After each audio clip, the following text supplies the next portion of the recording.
Luke 6 begins this way. One Sabbath, Jesus was going through the grain fields, and his disciples began to pick some heads of grain, rub them in their hands, and eat the kernels. Some of the Pharisees asked, "Why are you doing what's unlawful on the Sabbath?" Jesus answered them, "Have you never read what David did when he and his companions were hungry? He entered the house of God, and taking the consecrated bread, he ate what's lawful only for the priest to eat. And he also gave some to his companions."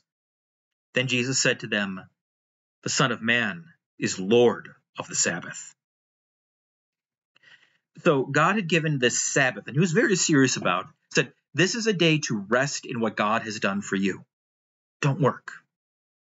Well, the religious leaders over time had started asking questions like, well, what is rest? What is work? Well, you can do this, but not that. And don't do this, but make sure you do this. And there was this list of rules and laws so that if you're actually going to obey the Sabbath, it was actually harder because you had to know all these rules.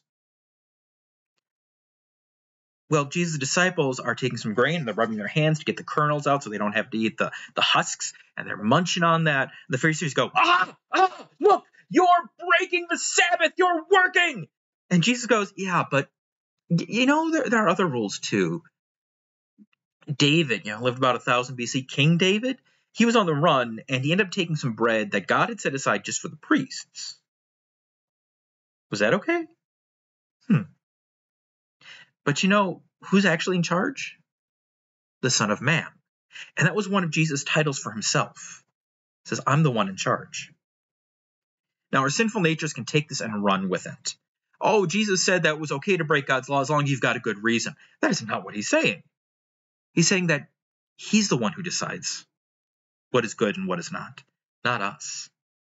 Over time, people have built up all these rules around the Sabbath. Jesus just tears them all down and says, look, it's not about all those rules. It's about me, because I'm the one who's in charge.